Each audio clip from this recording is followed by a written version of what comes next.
Friends, today we will study about empirical and molecular formula. What is the empirical and molecular formula?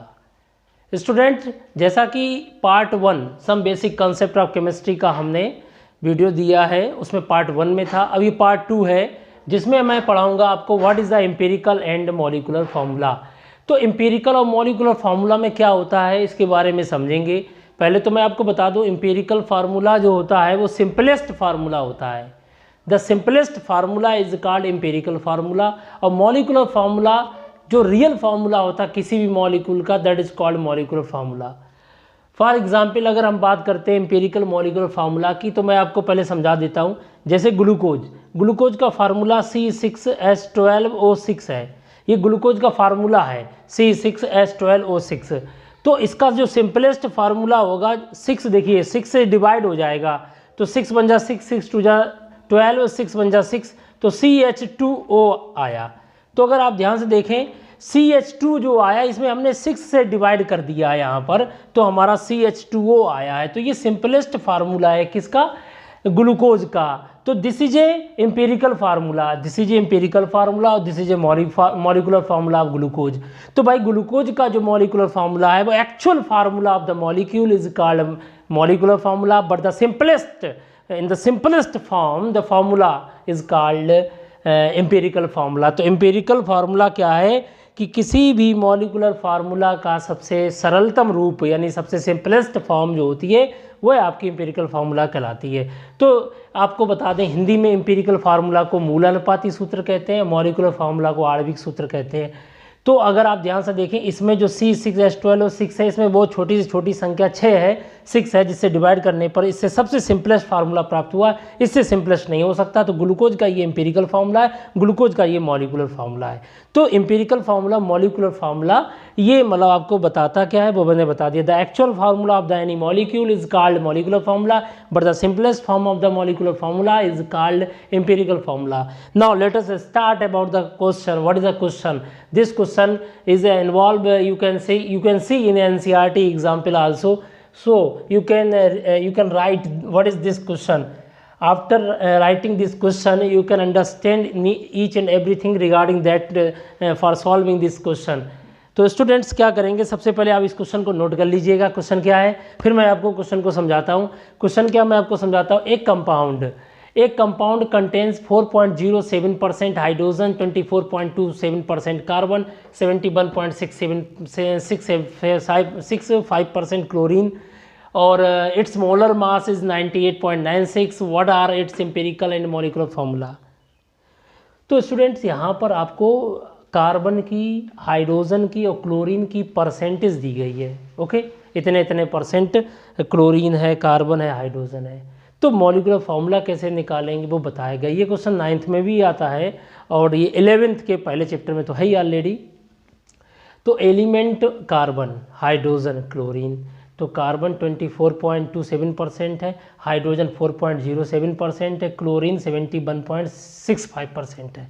ऐसे question को solve करने के लिए table बना ली जाती है। उस टेबल में आप एक तरफ एलिमेंट लिखते हैं, दूसरी तरफ परसेंटेज ऑफ एलिमेंट जो दिया जाता है, और एटॉमिक मास आपको पता होता है। कार्बन का एटॉमिक मास इतना है, हाइड्रोजन का इतना है, क्लोरीन का इतना। ये दो चीज़ें जब पता होती हैं तो क्या करेंगे, परसेंटेज ऑफ एलिमेंट में डिवाइड कर देंगे एटॉमिक मास का। तो परसेंटेज ऑफ एलिमेंट में डिवाइड कर दिया एटॉमिक मास का, जिससे अब निकल के आता है रिलेटिव नंबर ऑफ मोल्स निकल के आते हैं। Relative number of moles percentage upon atomic mass होता है। उसके बाद सिंपलेस्ट मोलर रेशियो निकालते हैं, इससे सबसे छोटी संख्या होती है उससे डिवाइड करते हैं तीनों में, वो हमारा सिंपलेस्ट मोलर रेशियो निकलता है। उसके बाद में होल नंबर मोलर रेशियो जो होता है, अगर ये संख्या फ्रैक्शन में होती, पॉइंट में होती, तो इसको होल नंबर में बदलते। जैसे यहाँ 1.5 होता तो 2 से मल्टीप्लाई करते। तो ये ऑलरेडी होल नंबर में आया है, तो कोई there is no need to multiply with any other numbers. तो आप ऐसे ही डायरेक्ट लिख सकते हैं। अब क्या करेंगे, क्वेश्चन को सॉल्व कैसे करेंगे। कार्बन जो है आपका 24.27% है और हाइड्रोजन 4.07% है। ये इतने परसेंट एटॉमिक मास लिख दिया। हमने क्या किया, परसेंटेज ऑफ एलिमेंट में एटॉमिक मास से डिवाइड कर दिया। 24.27 में 12 से डिवाइड कर दिया, इतना आया 2.02। 4.07 में 1 से डिवाइड कर दिया, ये एटॉमिक मास है। सबको डिवाइड करने के बाद number of moles, relative number of moles निकाल लिए। 2.202 4.07 2.02, इसमें सबसे छोटी संख्या क्या है 2.02, 2.02 से डिवाइड कर दिया सभी में, तो इस तरीके से ये 1 आया, ये 2 आया, ये 1 आया। अब हम क्या निकालेंगे स्टूडेंट्स, अब हम निकालेंगे एम्पिरिकल फार्मूला। सबसे पहले एम्पिरिकल फार्मूला निकलता है, फिर मॉलिक्यूलर फार्मूला निकलता है। तो एम्पिरिकल फार्मूला कैसे निकालेंगे, देखिए एम्पिरिकल फार्मूला बराबर कार्बन के होल नंबर में मल्टीप्लाई करते हैं, सी का 1 में मल्टीप्लाई सी आया, एच का मल्टीप्लाई 2 में करो CH2 आया, और Cl का मल्टीप्लाई 1 में किया तो Cl आया।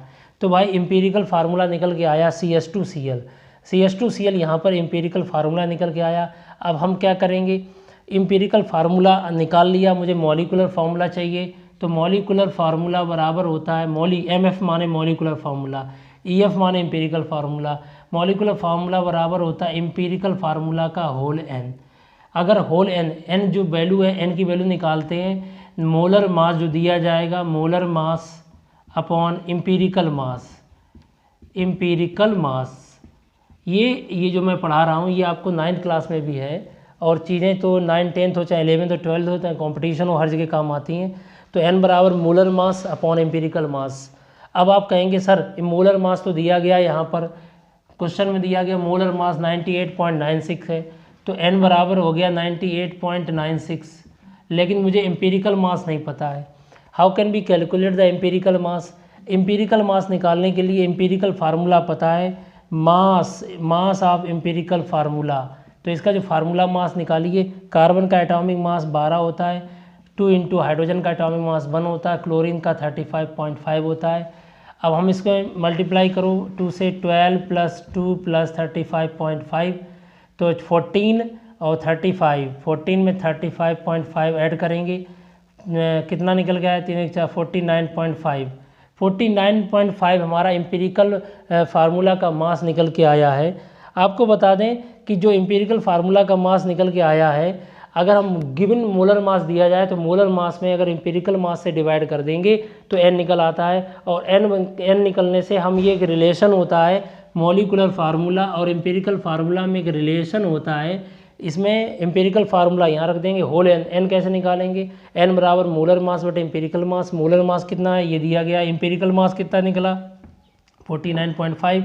अगर आप ध्यान से देखो ये चीज़ डबल है, जस्ट डबल है, तो यहाँ पर 2 9 जा 18, 2 4 जा 8 और 1 9, तो बिल्कुल सही है, कहीं ना कहीं ये डबल है तो 2 निकल के आ गया, n की वैल्यू 2 आ गई। अब हम यहाँ रख देंगे फार्मूला में, एम्पिरिकल फार्मूला क्या है CH2Cl का होल ट्वाइस। भाई हमने n की वैल्यू पुट कर दी, जब हमने n की वैल्यू पुट कर दी तो अब इसका मल्टीप्लाई कर देंगे, तो यहाँ C का 2 में मल्टीप्लाई C2H 2 2 जा 4 4 Cl2, तो निकल के आया C2H4Cl2। तो C2H4Cl2 जो निकल के आया ये हमारा मॉलिक्यूलर फार्मूला आया है और CH2Cl एम्पिरिकल फार्मूला आया है। अगर आप गौर से देखें C2H4Cl2 जो निकल के आया मॉलिक्यूलर फार्मूला, तो मॉलिक्यूलर फार्मूला का सिंपलेस्ट रेशियो क्या है, यहाँ पर अगर आप ध्यान से देखें इसका सिंपलेस्ट रेशियो CH2Cl है। ओके, तो दिस इज एम्पिरिकल फार्मूला और this is a molecular formula. तो the simplest form of the molecular formula is called empirical formula, यानी किसी भी अणुसूत्र का सरलतम रूप जो है मूलानुपाती सूत्र कहलाता है, इसे हिंदी में कहते हैं ये। तो आप ध्यान से समझ में आ गया होगा, C2H4Cl2 मॉलिक्यूलर फार्मूला आया। आप लोग एक बार देख लीजिएगा, इसको देखो कैसे सॉल्व किया है, एक बार आप देख लीजिए सभी लोग 1 मिनट के लिए। कोई प्रॉब्लम हो तो इस तरीके से आप कमेंट बॉक्स में जाके कमेंट्स कर सकते हैं। तो ये हमने आज का टॉपिक एम्पिरिकल और मॉलिक्यूलर फार्मूला से रिलेटेड बताया है। आपको कैसा लगा है, इसके और क्वेश्चन आप सॉल्व करिए, कमेंट्स करिएगा, और नए वीडियोस आप अच्छा रिस्पांस देंगे तो मैं आपको और नए वीडियोस बनाऊंगा। तो इस तरीके से स्टूडेंट्स आपने ये एम्पिरिकल फार्मूला मॉलिक्यूलर फार्मूला पढ़ लिया है। नेक्स्ट क्वेश्चन के लिए देखते रहिए हमारे वीडियोज़, कमेंट्स करिए, रिस्पॉन्स करिए। Thank you very much, thanks for watching.